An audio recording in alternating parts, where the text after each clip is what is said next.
अरब शहर में एक बहुत बड़ा ताजिर था जिनका नाम स्वामिन बसरी था। उसने अपनी जिंदगी में बहुत कामयाबी हासिल किया। कामयाब खामीन बसरी की जिंदगी में खास एक दिन आया। वह दिन यह है कि जब वह अपने बेटे को पहली मर्तबा तिजारत पर भेजने वाला था। सुबह सवेरे उसने अपने बेटे बशीर को अपने सामने बिठाया और कहने लगा, बेटा, हमारा उम्र हो गया है, अब यह काम तुमको संभालना पड़ेगा।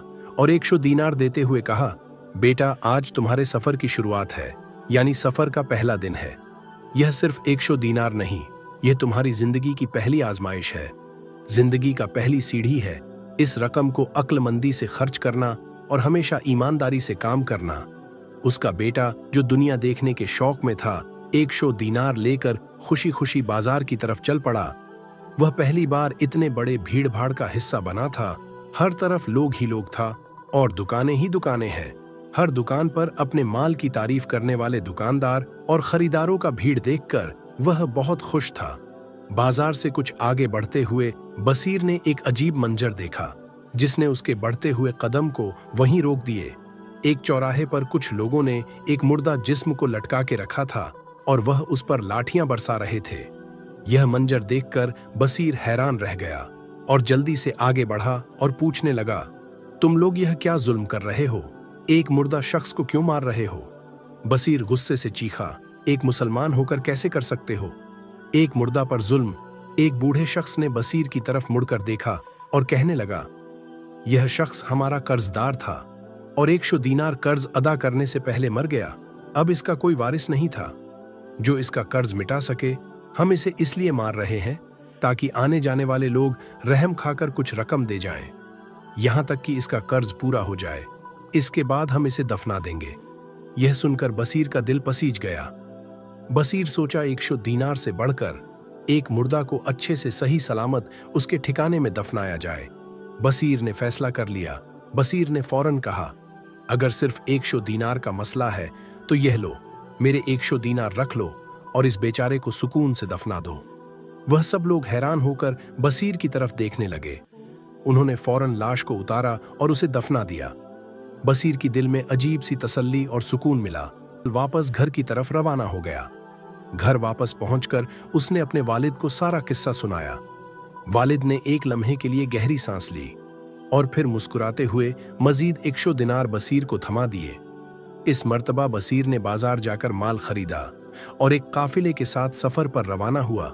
जब वह काफिले के साथ शहर से बाहर निकला तो वह सोचने लगा कि अगर सफर के दौरान मुझे कोई मुश्किल पेश आई तो क्या यह काफिले वाले मेरे साथ खड़े होंगे या मुझे छोड़ देंगे? चुनांचे उसने काफिले में शामिल एक शख्स के पास जाकर कहा, मेरे भाई, क्या तुम मुझे पानी का एक मटका दे सकते हो ताकि मैं करीब एक तालाब से पानी भर लाऊं? काफिले वाले ने फौरन उसे मटका थमा दिया। वह पानी भरने के बहाने एक दरख्त के नीचे बैठ गया और गौर से देखने लगा कि काफिला उसका इंतजार करता है या नहीं। कुछ देर बाद उसने देखा कि काफिला आगे बढ़ने लगा और उसकी परवाह की बगैर वह उसकी नजरों से ओझल हो गए। ताजिर के बेटे बसीर को बहुत दुख हुआ। बसीर ने अफसोस के साथ कहा, बिल्कुल ऐसा ही है। अगर मैं कहीं पीछे रह जाऊं या किसी हादसे का शिकार हो जाऊं तो यह लोग मुझे कभी याद नहीं करेंगे, ना ही मुझे तलाश करेंगे। इस एहसास ने उसे नाउम्मीद कर दिया और वह अपने घर की तरफ वापस लौट गया। कुछ दिनों के बाद उसने सोचा कि किस्मत को एक मर्तबा फिर आजमाता हूं, शायद अगला काफिला बेहतर हो। उसने दोबारा अपना सामान तैयार किया और एक नए काफिले के साथ रवाना हुआ, लेकिन जल्द ही वही हुआ जो उसके साथ पहले हो चुका था। काफिला उसका इंतजार किए बगैर आगे बढ़ गया और वह फिर से तन्हा रह गया।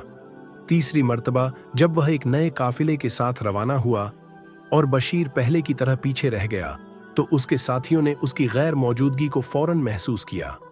उसे अपने साथ ना पाकर काफिले वाले रुक गया। उसके बारे में फिक्रमंद हुए और उसे तलाश करने के लिए वापस लौटे। जब वह उसे तलाश करके वापस लाए तो ताजिर के बेटे ने दिल में इत्मीनान से कहा, यह लोग मेरे सच्चे साथी हैं और मैं इन पर हर तरह से भरोसा कर सकता हूं। काफिला अब अपना सफर के लिए आगे बढ़ने लगा। चलते चलते दिन ढलते गया।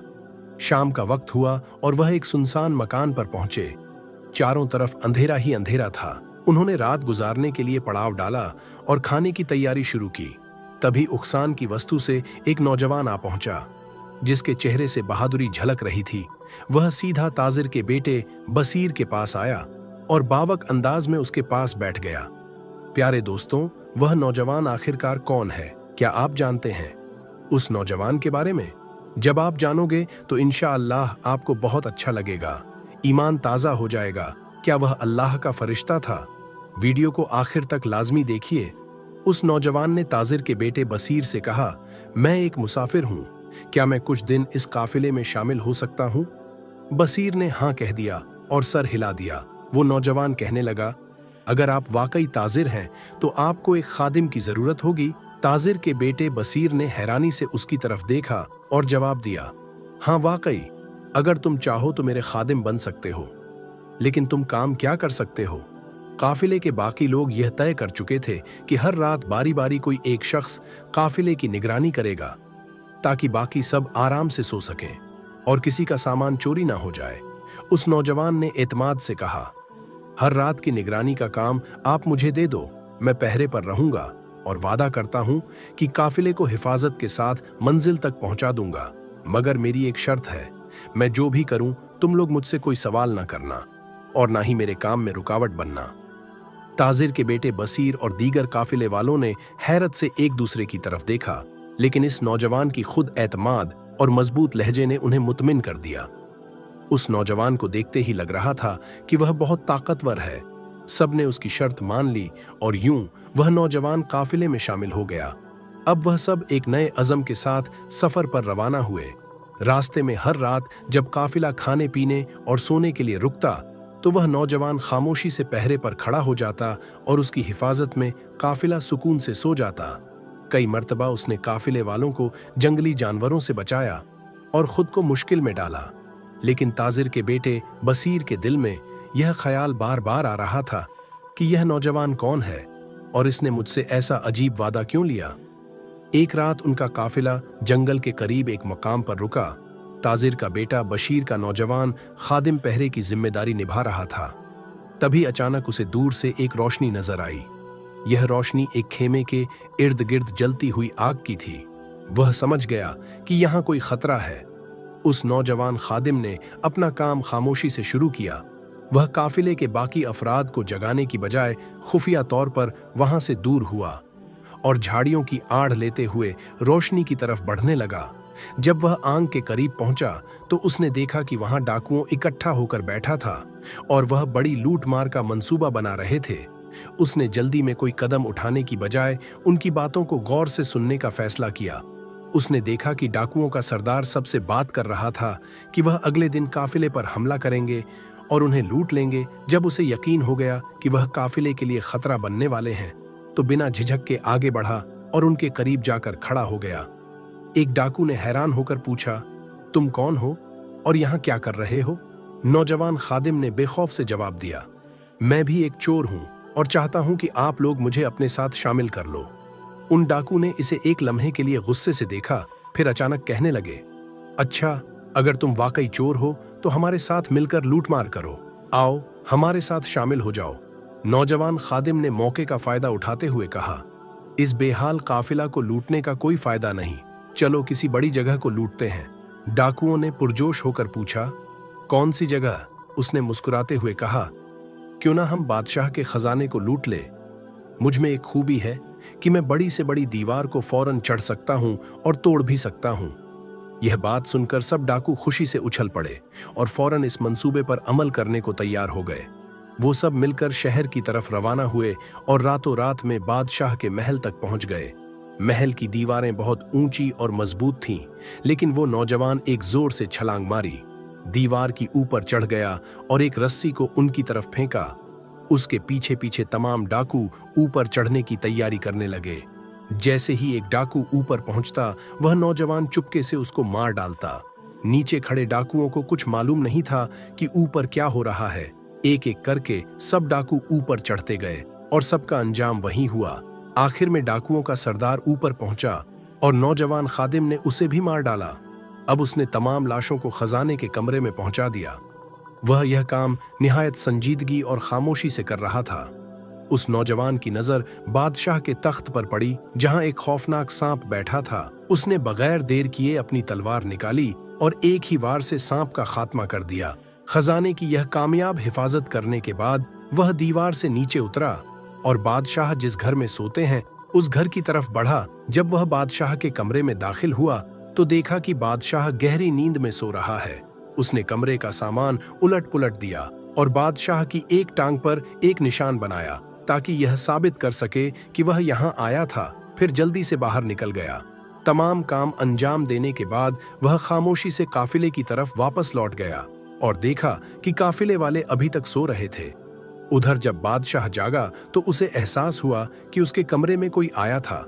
उसने फौरन अपने वजीर को बुलाया और कहने लगा, मुझे शक है रात को मेरे कमरे में कोई आया था क्योंकि कमरे का सामान बिखरा हुआ है। वजीर कहने लगा, हुजूर, मेरे पास भी एक अहम खबर है। खजाने के कमरे में कुछ आदमियों की लाशें हैं जो बदमाश चोर मालूम होते हैं और तख्त पर एक मरा हुआ सांप भी पड़ा है। बादशाह ने कहा, यह तो बहुत अजीब वाकयात है, लेकिन सुनो, किसी को इनकी तफसील की खबर ना होने दो। फिर अगले दिन बादशाह ने शहर में ऐलान करवाया कि जो कोई बता सकेगा कि गुजरा हुआ रात में दरबार में क्या हुआ था, उसे बड़ा इनाम दिया जाएगा। यह ऐलान सुनकर कई लोग आए और अपनी अपनी कहानियां सुनाते रहे, लेकिन बादशाह मुतमिन ना हुआ। दिन गुजरते गए, लेकिन कोई भी हकीकत ना बता सका। आखिरकार बादशाह ने अपने वजीर से मशवरा किया और वजीर ने बताया कि शहर के करीब ताजिर का एक काफिला है, हो सकता है वो कुछ जानते हो। जब बादशाह के वजीर काफिले तक पहुंचे तो सब ने यही बताया कि उन्हें इस बात से मुताल्लिक कोई इल्म नहीं। उसी वक्त ताजिर का बेटा बशीर का नौजवान खादिम आगे बढ़ा और कहने लगा, मेरा मालिक इस बारे में सब कुछ जानता है। बशीर हक्का बक्का रह गया और अपने खादिम की तरफ गुस्से से देखने लगा, लेकिन उसने चुपके से कहा, अपना वादा मत भूलें, मैं जो कहूंगा आपको मानना है और कुछ भी सवाल नहीं करना। बादशाह के वजीर ने ताजिर के बेटे बसीर को दरबार आने की दरख्वास्त की, लेकिन वह जाने के लिए राजी ना हुआ। तब उसका खादिम बोला, मालिक, हमें बादशाह की हुक्म मानना चाहिए। और यह सुनकर ताजिर के बेटे बसीर ने अपने खादिम की बात मान ली और दोनों बादशाह के दरबार पहुंच गए।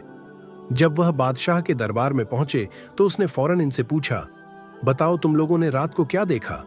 नौजवान खादिम बोला, हुजूर, मैंने तो कुछ नहीं देखा, लेकिन मेरे मालिक यहां मौजूद थे और इन्होंने सब कुछ देखा और एक एक बात मुझे बताई। बादशाह कहने लगा, जल्दी बताओ, उस रात क्या हुआ था? नौजवान खादिम ने पूरी कहानी सुना दी और बादशाह को बताया कि आपकी टांग पर एक निशान भी बनाया गया था। बादशाह ने जब अपनी टांग देखी तो निशान मौजूद था।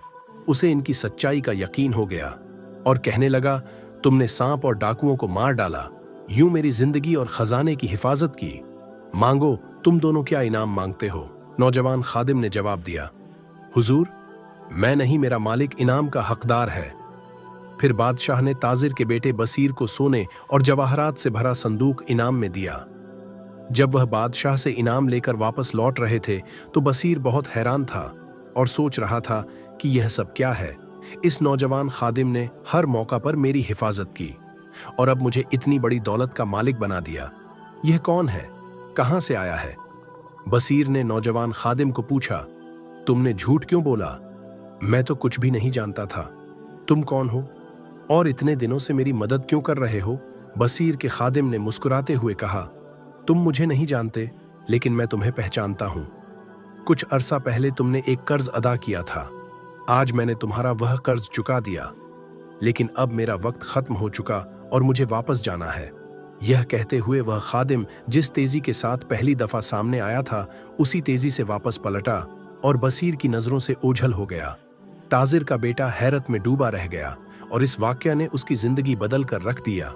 वह कभी यह न जान सका कि वह खादिम हकीकत में कौन था। क्या वह उसी लाश का साया था, एक इंसान था, या खुदा की भेजी गैबी मददगार फरिश्ता था? हकीकत जो भी थी, लेकिन बसीर यह बात समझ चुका था कि इंसान की नेकी कभी जाया नहीं जाती और अच्छे आमाल का बदला हमेशा किसी न किसी सूरत वापस लौट कर आता है। दोस्तों, उम्मीद है आपको आज की यह कहानी पसंद आई होगी। अपने दोस्तों से जरूर शेयर कीजिएगा। वीडियो को एक लाइक जरूर कीजिएगा। स्क्रीन पर 4 वीडियो दिए गए हैं, उसमें से एक वीडियो जरूर देखिएगा। कमेंट्स में अपनी राय का इजहार करें और प्लीज़ हमारे चैनल को सब्सक्राइब करें। वीडियो देखने के लिए दिल से शुक्रिया। इंशाअल्लाह मिलते हैं एक नए वीडियो के साथ। तब तक के लिए अपना ख्याल रखिएगा। अल्लाह हाफिज।